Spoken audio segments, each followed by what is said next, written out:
Hello everyone, I am Bhupendra sir and I welcome you to my YouTube channel. आज के इस video में हम सीटेट पेपर 1 और 2 के लिए इंग्लिश पेडागोजी बेस्ड कुछ नए क्वेश्चंस डिस्कस करेंगे।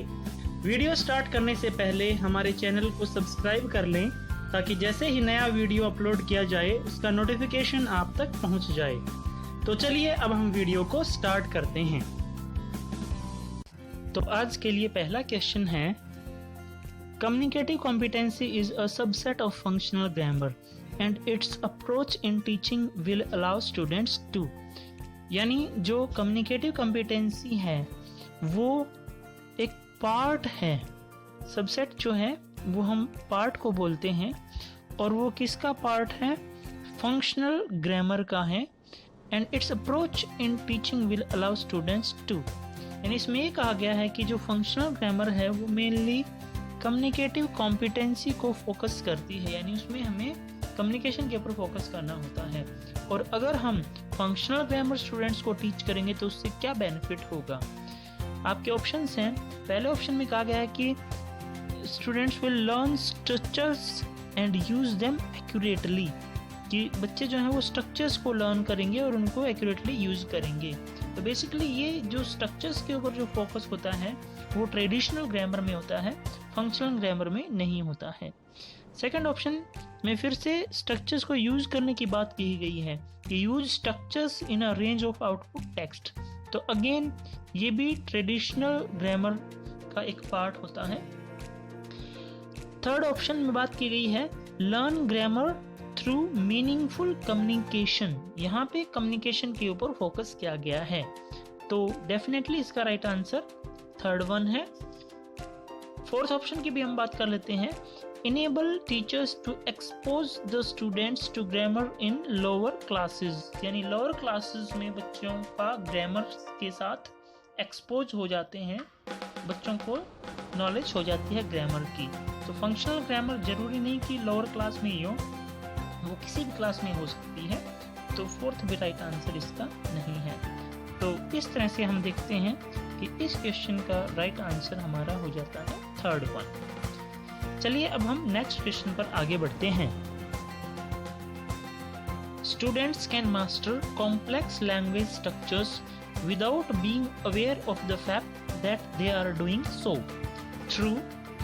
यानी स्टूडेंट्स जो हैं उनको मास्टरी अचीव करनी है, इसकी लैंग्वेज के कॉम्प्लेक्स यानी डिफिकल्ट स्ट्रक्चर्स की मास्टरी अचीव करनी है, और उनको इस बात के अवेयरनेस भी नहीं होनी चाहिए, इनको पता भी नहीं चलना चाहिए कि वो ये काम कर रहे हैं। तो ये कैसे पॉसिबल होगा? यानी बच्चे डिफिकल्ट चीजें सीख रहे हैं लेकिन उनके ऊपर बर्डन नहीं है।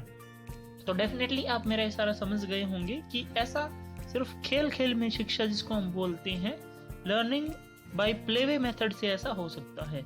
चलिए अब हम ऑप्शंस की बात करते हैं। Teachers avoiding the teaching of structures all together. यानी टीचर्स जो है वो स्ट्रक्चर्स की टीचिंग को अवॉइड करें तो वो मास्टरी अचीव नहीं कर पाएंगे स्टूडेंट्स। तो फर्स्ट ऑप्शन सही नहीं है। Second option use of grammar games with focus on relevant structures.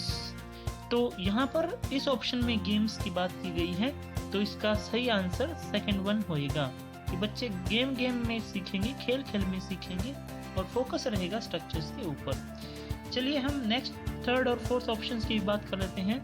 More speaking and listening practice with regular feedback. यानी इसमें बात की है कि स्पीकिंग और लिसनिंग की प्रैक्टिस करवाएं। तो सिर्फ स्पीकिंग और लिसनिंग से मास्टरी अचीव नहीं कर पाएंगे क्योंकि बाकी दो स्किल्स को भी हमें कवर करना पड़ेगा। और लास्ट ऑप्शन है regular simple grammar practice sessions. तो अगर सिंपल ग्रामर के सेशंस अगर हम देंगे तो उससे भी वो मास्टरी अचीव नहीं कर पाएंगे, ओनली बेसिक नॉलेज बच्चे अचीव कर पाएंगे। तो इस तरह से इस क्वेश्चन का राइट आंसर हमारा हो जाता है सेकंड वन। चलिए अब हम नेक्स्ट क्वेश्चन पर आगे बढ़ते हैं। The dash favors the exposure of students to a structure in different contexts that could allow them to apply the rules by themselves। ये एक बहुत ही सिंपल क्वेश्चन है लेकिन क्वेश्चन की लैंग्वेज को घुमा दिया गया है और उसको थोड़ा सा ऑड बना दिया गया है, उसका डिफिकल्टी लेवल बढ़ा दिया गया है। चलिए हम ऑप्शन क्वेश्चन को समझने की कोशिश करते हैं, उसके बाद हम ऑप्शंस पे आएंगे कि कौन सी चीज़ है जो फेवर करती है, किस चीज़ को फेवर करती है कि स्टूडेंट्स का एक्सपोजर होना चाहिए, स्टूडेंट्स को नॉलेज होनी चाहिए, नॉलेज दी जानी चाहिए।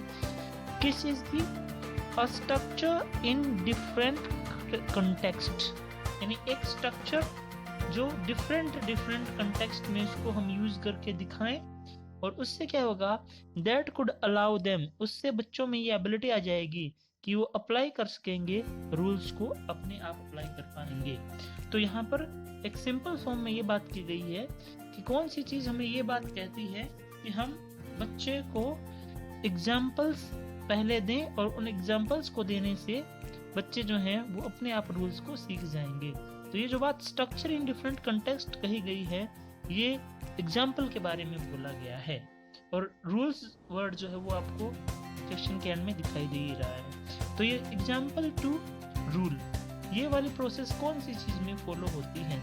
तो हम देखते हैं कि जो हमने इंडक्टिव और डिडक्टिव जो मेन मेथड्स ग्रामर टीचिंग के हैं, उनमें हमने देखा था कि इंडक्टिव में हम पहले एग्जाम्पल देते हैं और फिर हम रूल्स की तरफ जाते हैं। तो डेफिनेटली इसका राइट आंसर फर्स्ट वन है। डिडक्टिव में इसका रिवर्स हो जाता है, डिडक्टिव में हम पहले रूल्स बताते हैं और उसके बाद में हम एग्जाम्पल्स देते हैं। तो डेफिनेटली इसका राइट आंसर सेकंड नहीं है। कम्युनिकेटिव अप्रोच जो है वो एक डिफरेंट थिंग है, उसमें हम कम्युनिकेशन के थ्रू सिखाते हैं, और डायरेक्ट मेथड में हम जो हमारी टारगेट लैंग्वेज है, टारगेट लैंग्वेज को हम टारगेट लैंग्वेज में जब लर्न करते हैं, that is called direct method. तो इस तरह से फोर्थ वन भी इसका सही आंसर नहीं है। तो हम देखते हैं कि इस क्वेश्चन का राइट आंसर हमारा हो जाता है फर्स्ट वन। चलिए नेक्स्ट क्वेश्चन पर हम आगे बढ़ते हैं। In which method of teaching grammar students proceed from law to observation? ये भी एक बहुत ही सिंपल क्वेश्चन है, इसमें भी थोड़ा सा घुमाने की कोशिश की गई है लैंग्वेज को कि कौन से ग्रामर को टीच करने के कौन से मेथड में बच्चे जो हैं वो प्रोसीड करते हैं, किसमें? From law to observation. तो यहाँ पर भी सिर्फ एक वोकेबलरी चेंज की गई है, एक वर्ड चेंज किया गया है। लॉ जो है that stands for rule, and observation यानी उस लॉ को ऑब्जर्व करना, उस रूल को ऑब्जर्व करना यानी अप्लाई करना, यानी एग्जाम्पल्स। तो बड़ी सिंपल फॉर्म में यहाँ पे बात की गई है कि कौन सा मेथड है जिसमें हम रूल से एग्जाम्पल्स की तरफ मूव करते हैं। तो हमने अभी लास्ट क्वेश्चन में भी ये चीज़ डिस्कस की थी कि ये पॉसिबल होता है हमारे डिडक्टिव मेथड में। तो इस तरह से हम देखते हैं, ये एकदम से क्लियर हो जाता है कि इस क्वेश्चन का राइट आंसर हमारा सेकंड वन है।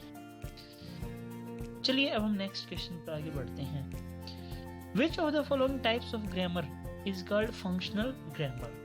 तो जैसे हमने देखा था कि ग्रामर की जो टाइप्स होती हैं बेसिकली टू टाइप्स होती हैं।